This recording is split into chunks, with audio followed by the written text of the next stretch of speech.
Amadís de Gaula is a landmark work among the chivalric romances which were in vogue in 16th-century Spain, although its first version, much revised before printing, was written at the onset of the 14th century. The earliest surviving edition of the known text, by Garci Rodríguez de Montalvo, was published in Zaragoza in 1508, although almost certainly there were earlier printed editions, now lost.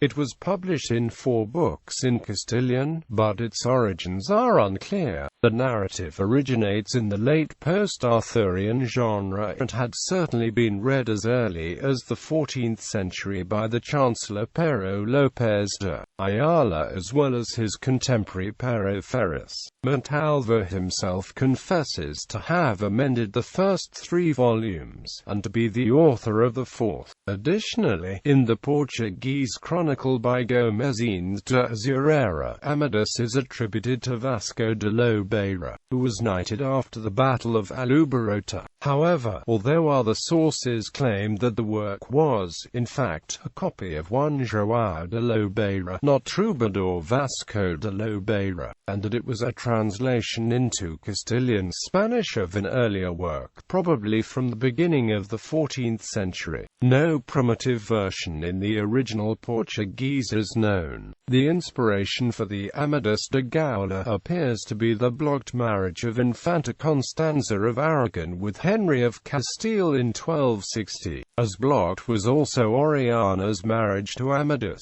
A more recent opinion attributes Amadís to Henry of Castile and Leon, due to evidence linking his biography with the events in Amadís. Henry of Castile died in 1305. In his introduction to the text, Garci Rodríguez de Montalvo explains that he has edited the first 3 books of a text in circulation since the 14th century. Montalvo also admits to adding a 4th as yet unpublished book as well as adding a continuation, which he claims was found in a buried chest in Constantinople and transported to Spain by a Hungarian merchant.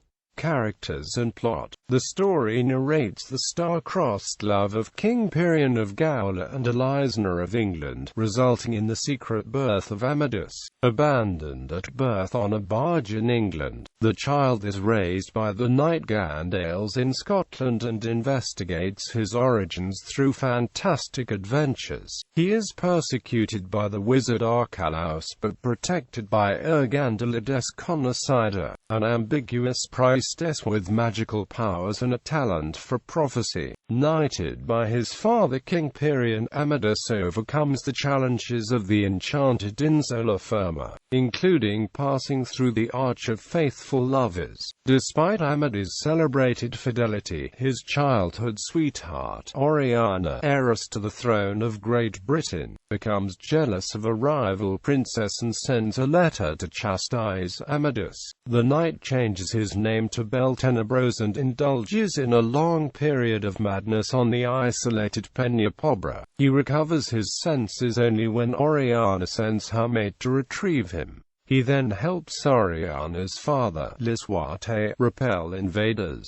A short time later he and Oriana scandalously consummate their love. The son Esplandian is the result of this one illicit meeting. Rodríguez de Montalvo asserts that in the original Amadís, Esplandian eventually kills his father for this offense against his mother's honor. However, Montalvo amends this defect and resolves the conflict peaceably. Oriana and Amadís defer the marriage for many years due to enmity between Amadís and Oriana's father Lisuarte. Amadís absents himself from Britain for at least 10 years, masquerading as the Knight of the Green Sword. He travels as far as Constantinople and secures the favor of the child Princess Leonorina, who will become Esplandian's wife. His most famous adventure during this time of exile is the battle with the giant Endriago. a monster born of incest who exhales a poisonous reek and whose body is covered in scales. As a knight, Amadís is courteous, gentle, sensitive and a Christian who dares to defend free love. Unlike most literary heroes of his time, Amadís is a handsome man who would cry if refused by his lady, but is invincible in battle and usually emerges drenched in his own and his opponent's blood.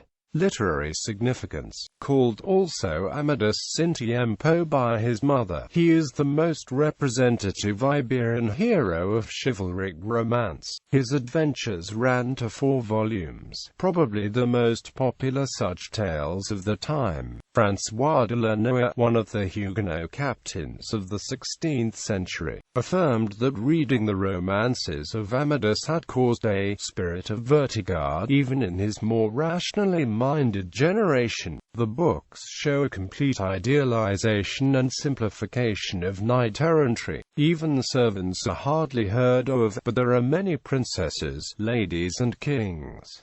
Knights and damsels in distress are found everywhere. The book's style is reasonably modern, but lacks dialogue and the characters' impressions, mostly describing the action. The book's style was praised by the usually demanding Juan de Valde, although he considered that from time to time it was too low or too high a style. The language is characterized by a certain Latinizing influence in its syntax, especially the tendency to place the verb at the end of the sentence, as well as other such details, such as the use of the present participle, which bring Amadís into line with the allegorical style of the 15th century. Nevertheless, there is a breach of style when Garci Rodríguez de Montalvo presents the 4th book. It becomes dull and solemn, reflecting the nature of the intruding writer. The first 3 books are inspired in deeds and feats by knights-errant, dating back to the 13th century, while the 4th book emerges as a less brilliant attachment of the 15th century. The pristine style of Amadís can be perceived in the few original famous pages analyzed by Antonio Rodríguez Monino. It is lively and straight to the facts of war and love, with brief dialogues, all quite elegant and amusing. Amadís of Gaula is frequently referenced in the humorous classic Don Quixote, written by Miguel de Cervantes in the early 17th century. The character Don Quixote idolizes Amadís,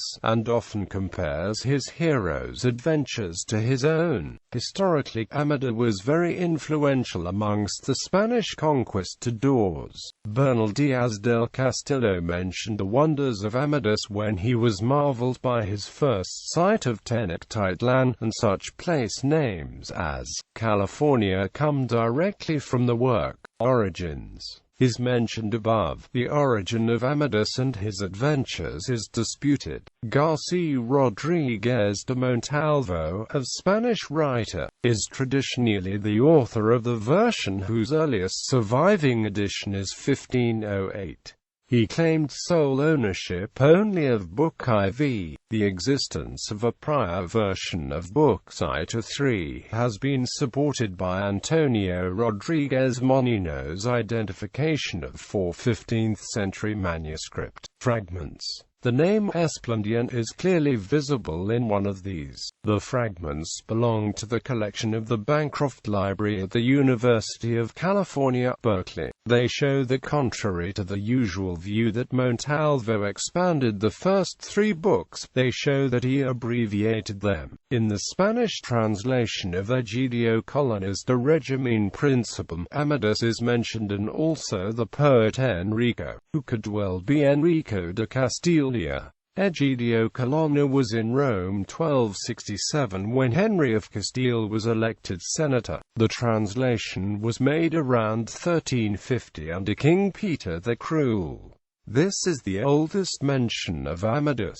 The place called Gaula is a fictional kingdom within Brittany. It has in the past been identified with Wales or France, but it is best understood as a completely legendary place. Recently, a new theory of the work's authorship has been proposed by Santiago Sevilla, claiming that the Infante Enrique of Castile was the original writer of the epic. Enrique of Castile lived for 4 years at the court of Edward I of England, who was married to his sister, Queen Eleanor of Castile. According to this theory, the character Lisuarte is Edward, Oriana is Eleanor of England, the Maid of Denmark is in fact the Maid of Norway, and Amadís is modelled after Simon de Montfort, the heroic Norman Earl of Leicester. Furthermore, Esplandian could be his infamous warrior son, Guy de Montfort, Count of Mola. Brian de Montgest is in fact Enrique of Castile himself, and the battle against the Arabic king is the Battle of Benevento against King Manfred of Sicily, who had a host of Arabian light cavalry and Arab archers. The historical Enrique of Castile wanted, as knight-errant and poet, to wage wars in Tunis, Naples, and Sicily, where he fought in those battles of Benevento and Tagliacozzo, and became a prisoner of the Pope and Charles d'Anjou in Canossa di Puglia and Castel del Monte, from 1268 to 1291, where he would have reputedly written a good part of Amadís, before returning to Spain to become regent of Castile, before his death in 1304. According to the author of this theory, it would have been inconvenient for Enrique of Castile, due to his high office, to declare his authorship, but the work bears his marks as a poet and troubadour. It appears that Henry of Castile handed the manuscript of Amadís to King Dinas of Portugal in 1295. According to O Romance de Amadís by Afonso Lopes Vieira, and the account of the visit of Henry of Castile in Portugal to his nephew, the king. Despite the various theories of the work's origins, Rodríguez de Montalvo's Spanish version, as the only complete edition known, is considered definitive, and it was the one which made the character widely known on a European scale. Unfortunately, Rodríguez de Montalvo allowed the original manuscript to disappear, and only a few pages of the lost prior version were discovered in Spain by Antonio Rodríguez Monino, and are now conserved at the University of California, Berkeley. These reveal that rather than enlarging on the source text, Montalvo abbreviated it. Sequels and translations. Amadís of Gaul's popularity was such that in the decades following its publication, dozens of sequels of sometimes minor quality were published in Spanish, Italian, and German, together with a number of other imitative works. Montalvo himself cashed in with the continuation Las Sagas de Esplandian, and the sequel specialist Feliciano de Silva added 4 more books, including Amadís of Greece. Miguel de Cervantes wrote Don Quixote as a burlesque attack on the resulting genre. Cervantes and his protagonist Quixote, however, keep the original Amadís in very high esteem. The Spanish volumes, with their authors and the names of the main characters, Books IV and LT, 1508, Amadís de Gaula. Book V, 1510, Esplandian. Book V, 1510. This volume was universally maligned. Book 7, 1514, Lisuarte de Grecia. Book 8, 1526. Diaz had Amadís die in this volume, which was much criticized. Book IX, 1530, Amadís de Grecia. Book X, 1532, Florisel de Nicaea. Book She, 1535, Namp, 1551, Rogel de Grecia. Book 12, 1546, Silves de la Selva. The Italian continuation, Book XIII 18. The German continuation, Book XIX 21, 1594-5. In Germany and England, Amadís was known chiefly through its French translations, sometimes much revised. and in England the cycle was generally referred to by its French title Amadís de Gaula. The French translations did not follow the Spanish book divisions exactly, and the entire cycle in the French version extends to 24 books. Note that the book numbers of the French translation do not always correspond to the book numbers of the Spanish originals, and in both languages, book is not the same as printed volume. Physical printed books sometimes contained more than one book of the series. French translations, with their translators, Book 1, 1540, Book 2, 1541, Book 3, 1542, Book IV, 1543, Book V, 1544, Book Vi, 1545, Book 7, 1546, Book 8, 1548, Book IX, 1551, Book X, 1552, Book She, 1554, Book 12, 1556, Book 13, 1571, Book 14, 1574, Book XV 21, 1576 to 1581, Books XXII 24, after 1594.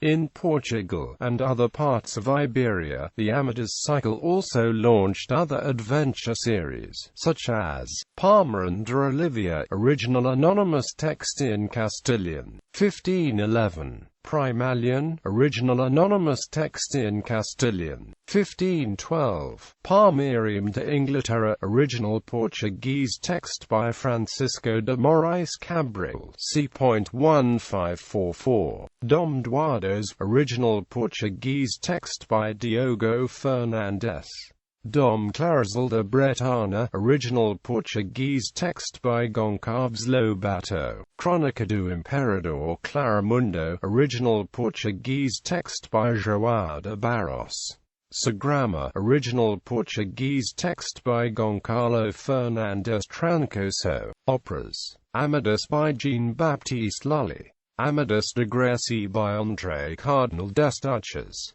Amadís de Gaula by George Friedrich Handel, Amadís de Gaula by Jean-Benjamin de Laborde and Pierre Montanbertin, Amadís de Gaula by Johann Christian Bach, Amadís by Jules Massenet.